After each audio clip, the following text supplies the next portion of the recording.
চা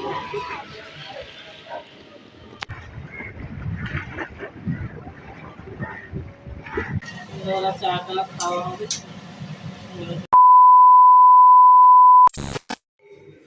hello friends, welcome back to my channel সিজারে lifestyles. বন্ধুরা, তোমরা কেমন আছো? আশা করি তোমরা খুব ভালো আছো, আমিও খুব ভালো আছি। তো বন্ধুরা, আজকে আমার বোনের বাড়িতে ইনভিটেশন রয়েছে, তো আমি সেখানেই চলে এসেছি বৃষ্টিতে ভিজে ভিজে, মানে ছাতা মাথায় দিয়ে।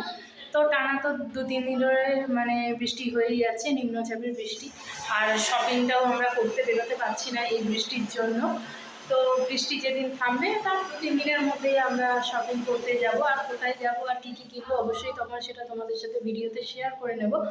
তো যেহেতু আজকে বোনের বাড়িতে এসেছি, তাই ব্লগটা আমি বোনের বাড়ি থেকেই শুরু করছি।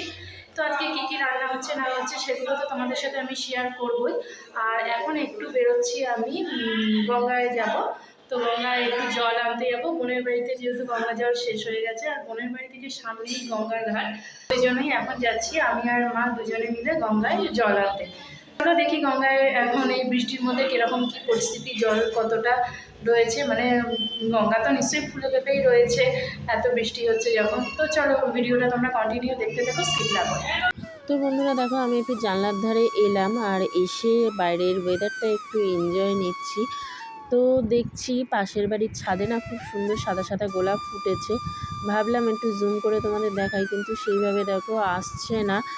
তো দেখো এইদিকে কৃষ্ণচূড়া গাছটাও না 3-4টে বাড়ি পুরো ডালপালায় ঢাকা পড়ে গেছে।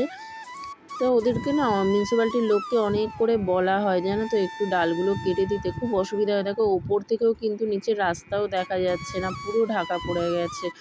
তো যাই হোক বন্ধুরা, সামনেই না ওর গঙ্গার ঘাট, মানে গরম বলো শীত বলো বর্ষা বলো অল টাইম এত হাওয়া বলার মতো নয়। তারপর চলে এলাম সোজা রান্নাঘরে, যে কি রান্না হচ্ছে না হচ্ছে। তো দেখলাম কড়াইতে লাউ শাক বসানো রয়েছে, আর ওইদিকে লাউ শাকের জন্য বড়ি ভাজা হয়ে গেছে, মাছ ভাজা হয়ে গেছে, মাছের কালিয়া হবে। আর ওইদিকে মাংসটা বাটিতে ঢেলে রেখেছে, এখনও ধোয়া হয়নি। আর মাছের কালিয়ার জন্য সব কিছু কেটে কুটে রেডি করা রয়েছে। আর মাছের কালিয়াটা মা এসে রান্না করবে, কারণ মায়ের হাতের মাছের কালিয়া খেতে আমার বোনের বর খুব ভালোবাসে। তো দেখো আমরা কিন্তু ছাতা মাথায় দিয়ে বেরিয়ে পড়েছি। সেরকম জোরে বৃষ্টি হচ্ছে না, আস্তে আস্তেই হচ্ছে, কিন্তু এই বৃষ্টিতে না আমার একদম ঘর থেকে বেরোতে ইচ্ছেই করে না, কিন্তু কিছু করার নেই। বোনের ঘরে গঙ্গার জল শেষ হয়ে গেছে, তো বসে বসেও ভালো লাগছিল না, কতক্ষণ বা জানলার ধারে বসে বাইরের দৃশ্য দেখব। তাই ভাবলাম যে মাকে একটু বলি যে চলো, ওদের যখন গঙ্গা জল শেষ হয়েই গেছে, তো আমরা একটু গঙ্গার জল নিয়েও আসি, আর তোমাদেরকেও একটু দেখাই যে আজকে গঙ্গার পরিস্থিতিটা কি। মানে শুধু তোমাদেরকে বলে নয়, মানে আমিও না কোনো দিন বৃষ্টির সময় মানে গঙ্গার ধারে যাইনি, যে কীরকম পরিস্থিতি গঙ্গার থাকে। তো ফোনে বা বলো টিভিতে মাঝে সাঝে দেখা যায় যে এরকম গঙ্গা ফুলে ফেঁপে থাকে। অবশ্যই থাকবে, কারণ এত বৃষ্টি হচ্ছে যখন গঙ্গা তো ফুলে ফেঁপে থাকারই কথা। তো যাই হোক বন্ধুরা, এই দেখো আমরা কিন্তু জিটি রোড থেকে রাস্তা পার করে গঙ্গার ঘাটের দিকে এগিয়ে যাচ্ছি।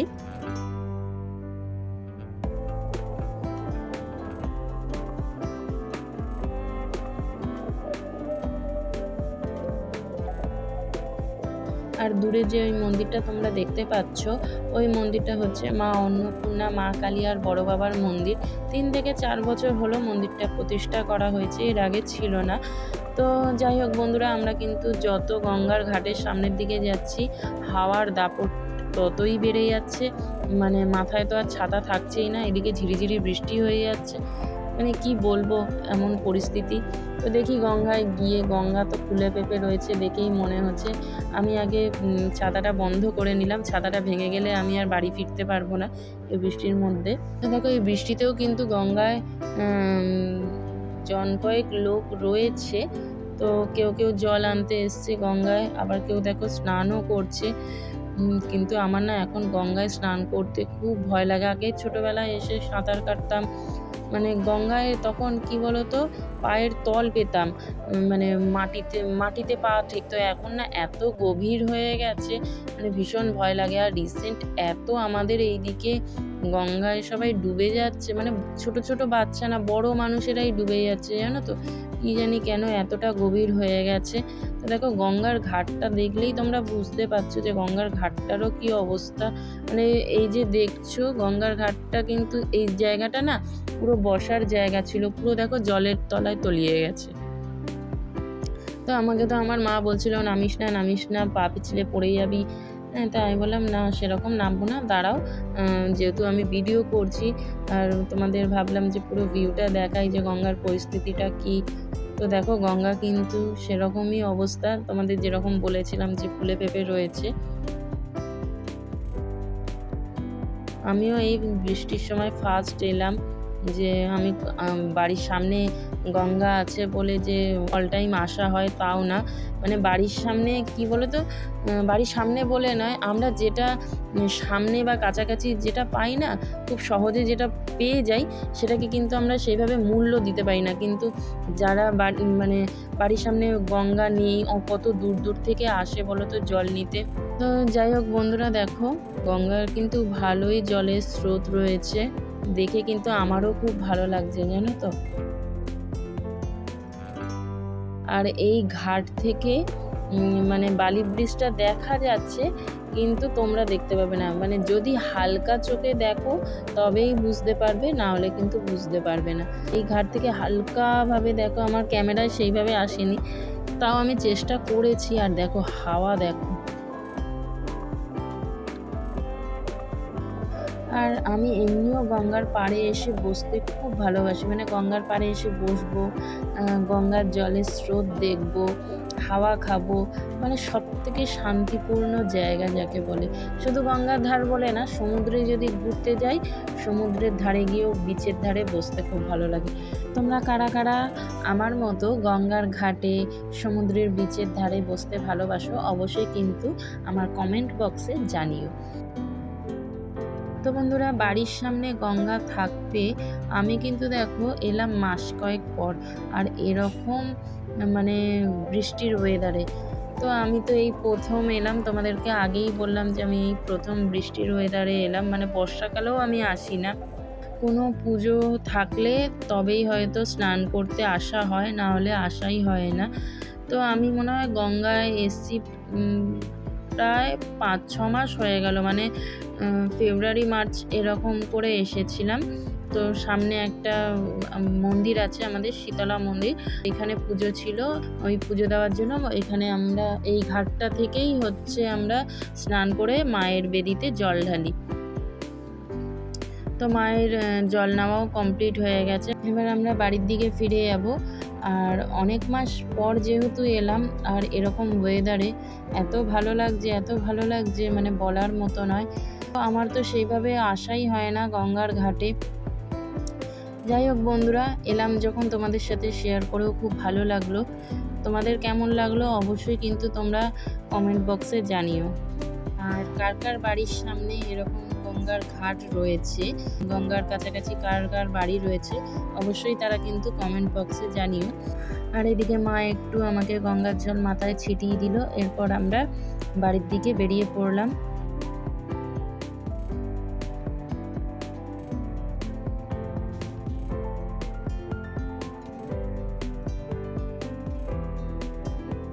এদিকে বন্ধুরা, তোমাদের তো আগেই বললাম যে ফেরার পথে আমি ঠাকুরকে প্রণাম করে তারপরে যাব। তো তখন যেহেতু একজন দাঁড়িয়ে ছিল মন্দিরের সামনে, তাই প্রণাম করা হয়নি। তো দেখো আমি একটু ঠাকুরকে প্রণাম করে নিচ্ছি। আর এখন যেহেতু দেখো গেটটা দেওয়া রয়েছে, সেইভাবে তোমাদের হয়তো দেখাতে পারছি না ঠাকুরের মুখটা, কিন্তু দেখো আমি হালকা জুম করে দেখালাম যে মা কালী রয়েছে, আর ওইদিকে বড় বাবা রয়েছে। আর এদিকে মা অন্নপূর্ণা যে দিকটা রয়েছে, ওই দিকটা মানে গেট দেওয়া রয়েছে, প্লাস আবার দরজাও দেওয়া রয়েছে। তো দেখো তারপর আমরা চলে এলাম জিটি রোডে। আর জিটি রোডে মিষ্টির দোকান থেকে আমরা একটু মিষ্টি নিয়ে নিচ্ছি, যেহেতু আমরা এসেছি সামনাসামনি, বাড়ির কাছাকাছি কোনো মিষ্টির দোকান ছিল না। তাই একদিকে আমাদের এমনিও গঙ্গার ঘাট ছাড়া এমনিও বেরোতে হতো মিষ্টি আনতে, মানে এক ঢিলে দুটো পাখি মারা হয় যাকে বলে, ওরকমই কাজ হয়ে গেল। গঙ্গার জলটাও নেওয়া হয়ে গেল আর মিষ্টিও নেওয়া হয়ে গেল। এসে আমরা বাড়িও চলে এসেছি। আর এইদিকে দেখলাম রান্নাঘরে কিন্তু সবাই জোগাড়ে লেগে পড়েছে, মাও লেগে পড়লো এসে। তো এদিকে দেখো আমাদের বাড়ির দুটো মেয়ে কিন্তু দুজনের হাতে দুটো ফোন নিয়ে বসে পড়েছে। তো কেউ কারোর সাথে কোনো গল্প নেই, মানে এখনকার জেনারেশনটাই এরকম হয়ে গেছে, ফোন আর ফোন। তো এটা কিন্তু আমাদেরই দোষ, কিন্তু কিছু করার নেই। মানে এত দুষ্টুমি করছিল যখন আমরা ওদের হাত থেকে ফোন নিয়ে নিয়েছি, মানে কি বলবো, মানে কোথাও লাগিয়ে ফেলবে এরকম অবস্থা। এবার যেহেতু সবাই কাজে ব্যস্ত, কেউ ওদেরকে দেখতে পাচ্ছে না, ওই জন্য ওদেরকে দুজনকে দুটো হাতে ফোন দিয়ে বসিয়ে রাখা হয়েছে। তো দেখো এদিকে কিন্তু আমার বোন চিকেন বসিয়ে দিয়েছে, আর চিকেনটা এই বেলার জন্য নয়, চিকেনটা হচ্ছে রাত্রেবেলার জন্য। এই বেলায় হচ্ছে মাছের কালিয়া রয়েছে, শাক রয়েছে, আর কী কী রয়েছে আমি জানি না, ওটা পুরোপুরি আমার বোনই জানে, আমি আর কোনো জিজ্ঞেসও করিনি, কিছুই না। তো একেবারে খাবার টেবিলেই দেখা হচ্ছে কী কী রান্না হয়েছে না হয়েছে। তো দেখো আমি কিন্তু দুপুরবেলার পুরো থালি নিয়ে বসে পড়েছি, আর থালিতে আছে হচ্ছে গন্ধরাজ লেবু, নুন, তারপরে ভাত, আর লাউ শাক, মাছের কালিয়া, চাটনি, পাঁপড়, রসগোল্লা, মিষ্টি দই।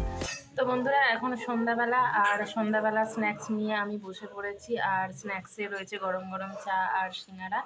তো চলো তোমাদের সাথে আমি শেয়ার করে নিই, আর রাতের ডিনারটাও তোমাদের সাথে শেয়ার করে নেব। তো চলো ভিডিওটা তোমরা কন্টিনিউ দেখতে থাকো। তো দেখো বন্ধুরা, এদিকে আমি গরম গরম সিঙ্গারা আর চা নিয়ে বসে পড়েছি।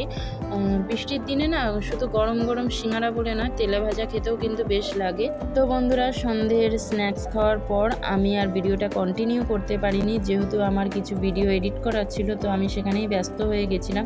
তাই একেবারে আমি রাতের ডিনারটাই তোমাদের সাথে শেয়ার করে নিলাম। তো দেখো, প্লেন ভাত আর চিকেন কষা। তো বন্ধুরা, আজকের মতো ভিডিওটা এই পর্যন্ত। যদি ভালো লেগে থাকে অবশ্যই একটা লাইক, কমেন্ট, শেয়ার করো, আর চ্যানেলটিতে সাবস্ক্রাইব করতে ভুলো না। কিন্তু নতুন যারা দেখছো বন্ধুরা, তারা চ্যানেলের পাশে যে বেল আইকনটি রয়েছে তাতে ক্লিক করে আমার পাশে থেকো, যাতে করে নতুন কোনো ভিডিও আমি ছাড়লে তোমাদের কাছে সবার আগে নোটিফিকেশান পৌঁছায়। তো ততদিনের জন্য ভালো থেকো, সুস্থ থেকো।